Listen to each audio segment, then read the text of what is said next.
Hello and welcome to the first episode of the A-270 podcast, or as I prefer to call it, a pod, because it's funny and cute and makes the whole thing seem funny and cute. Well. Today, I'm going to be describing my process of creating songs and kind of what goes through my head when I do that. So let's jump right into it.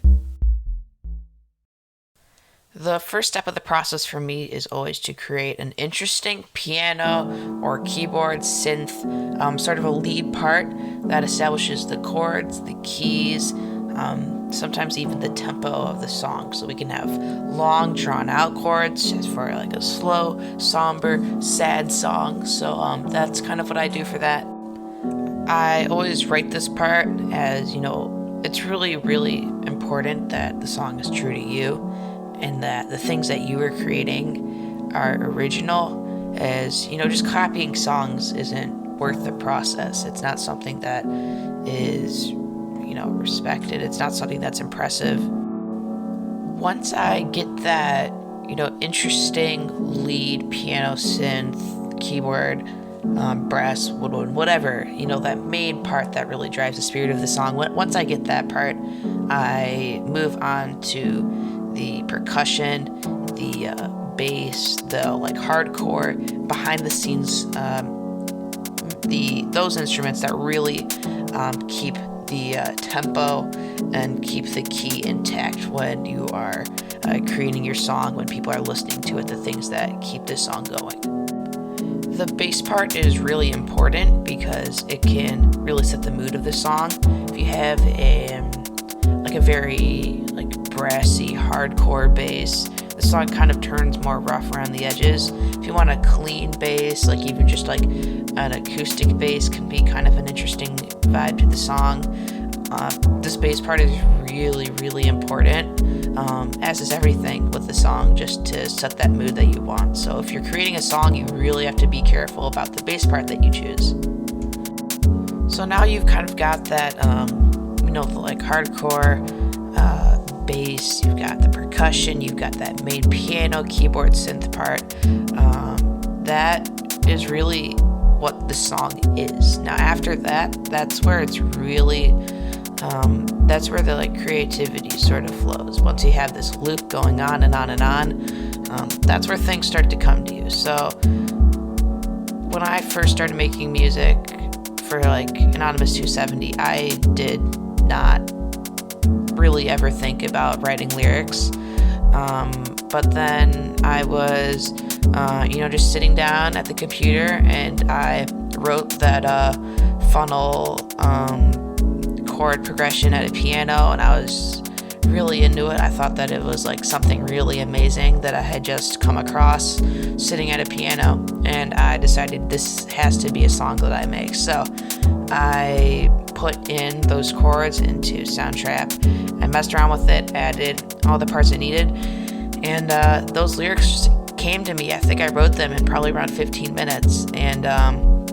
just typed them up, and then recorded the vocals on my phone and just sort of went with it, which was something I'd never done before, and I think that it really turned out well. That's my most viewed video, and I'm pretty proud of it. I think that it's something that is pretty awesome. So the funnel is really that's kind of the perfect example of what this does. The lyrics aren't even necessary. You don't need lyrics to write a very powerful song.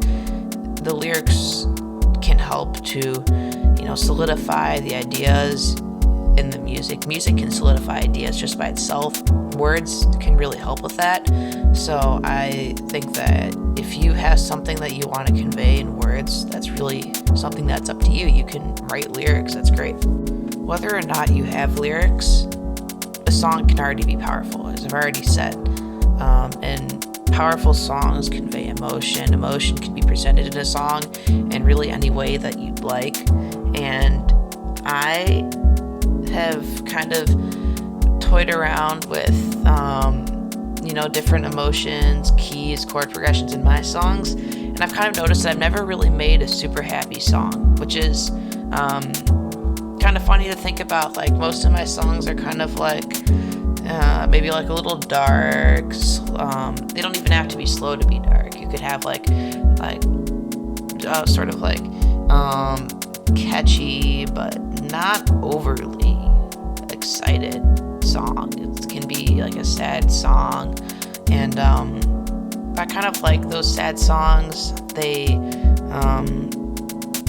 kind of speak out a little bit more, rather than like a too happy song. Songs that are too happy sometimes can kind of wear you down. I know that seems counterintuitive, but to me it does. I'm definitely not saying that you shouldn't write happy songs. Happy songs are great.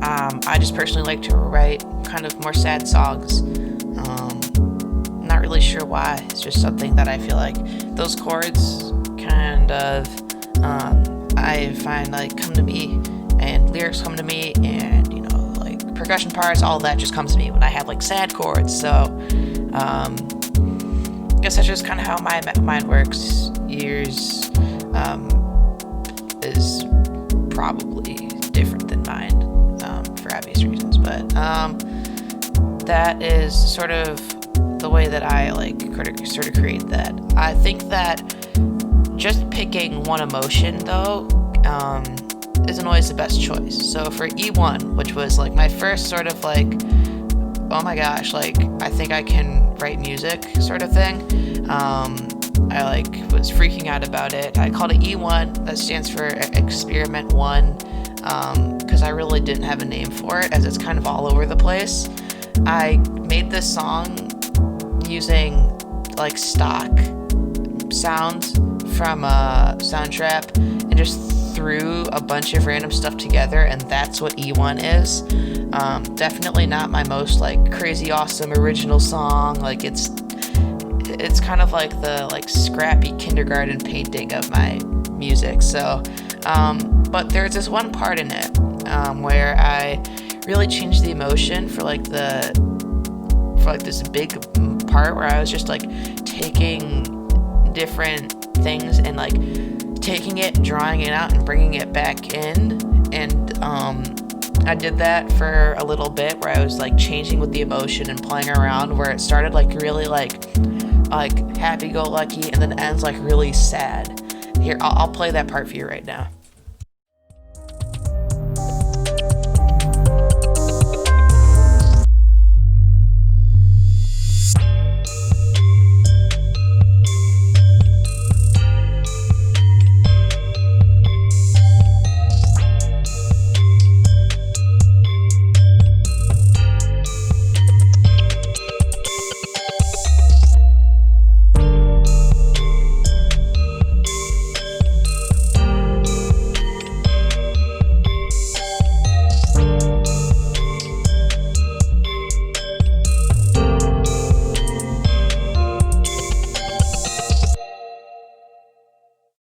So that's exactly what I'm talking about. I had like 3 different main parts in there, and I really kind of just messed around, started really not really happy, but like it wasn't sad really. It was maybe a bit minor, but it really wasn't sad.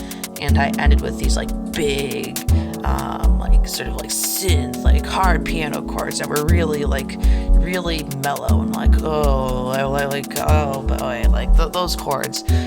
And mixed with those like bells, which are labeled in Soundtrap as synth-sad bells 2. They're just sad bells. And mixing that with this sort of like minor chords that are big, like these big powerful 5-note chords, just like bong on the piano, really did a lot for this song. I thought that part was really cool to kind of end the song with that, and I brought it back up in the end, and then after that the song was done. So E1, as I said, kind of like the kindergarten scrap painting that's just like thrown together using stock music from Soundtrap and just messing around with it and blah blah blah.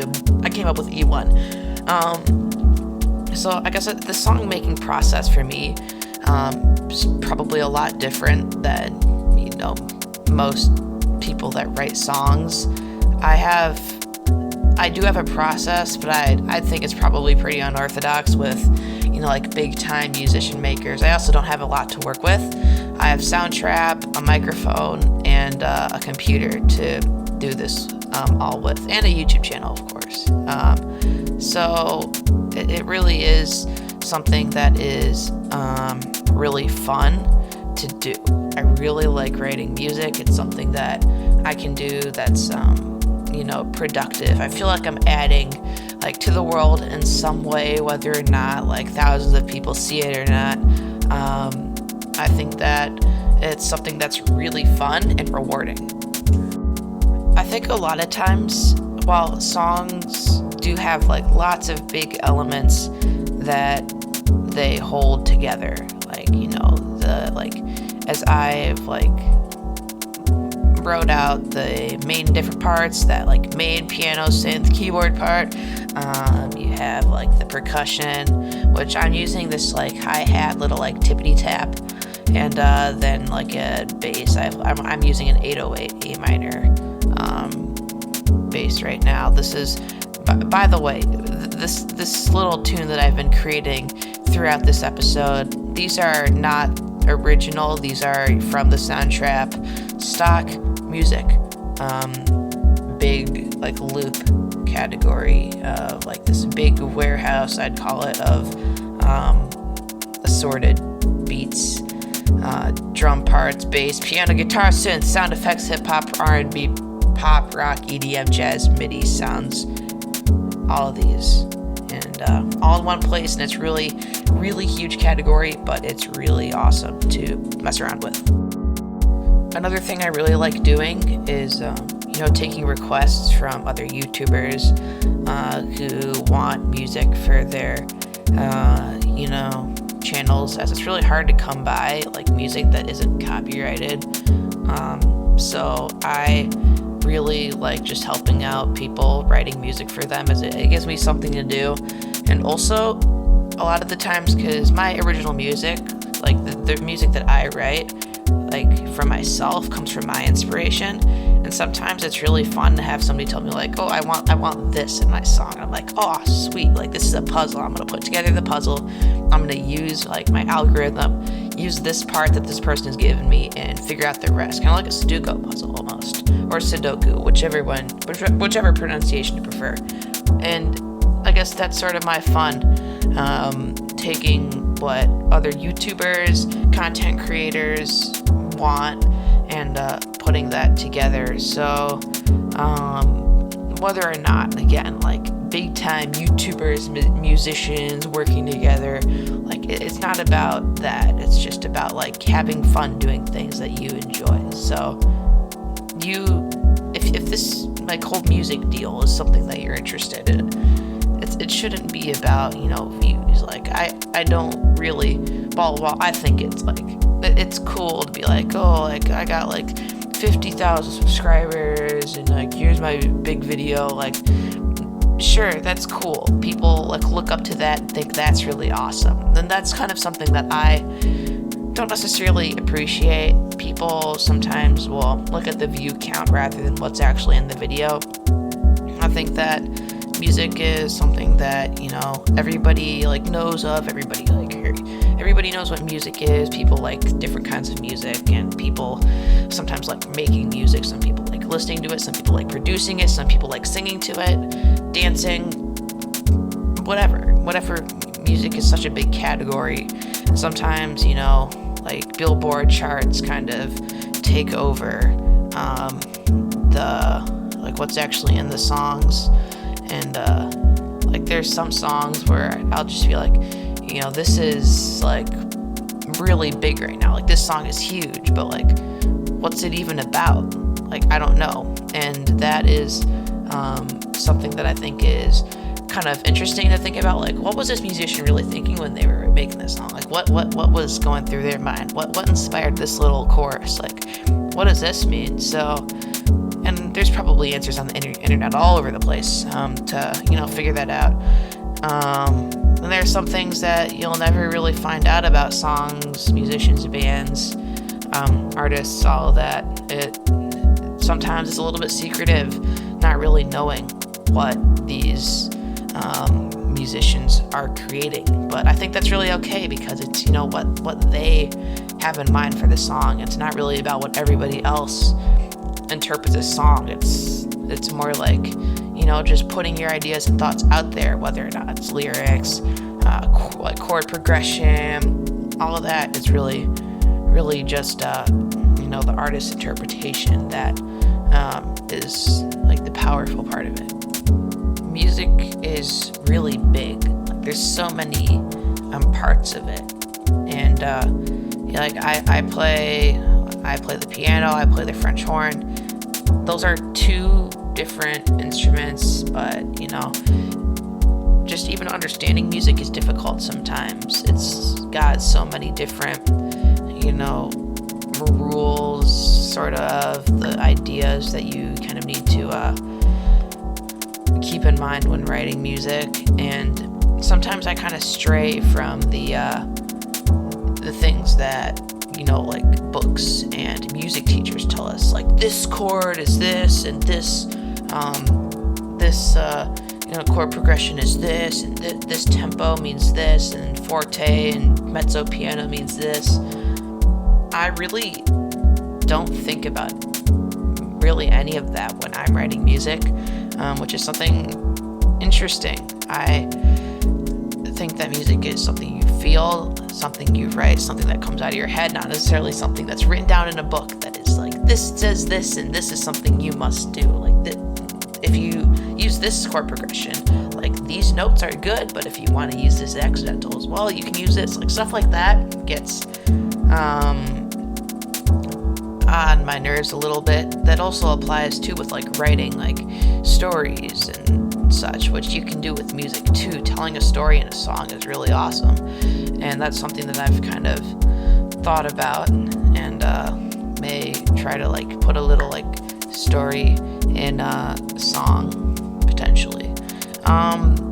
So I'm not really sure where I was going with this, but if music is something you feel, it's something you write, it's not something that's in a book. It's something that could be in a book if it's something that you feel is something that you want to like put out there. And you also don't need to put it out there. You can write music just to yourself. I choose to put it out there to like, you know, see if it's something that people enjoy. But it really doesn't matter if people enjoy it. If I enjoy it, that's really all that matters. If it helps other people enjoy it, then that is really great too. Like, I'm not only benefiting myself, I'm benefiting everybody else. So that's kind of what music is to me.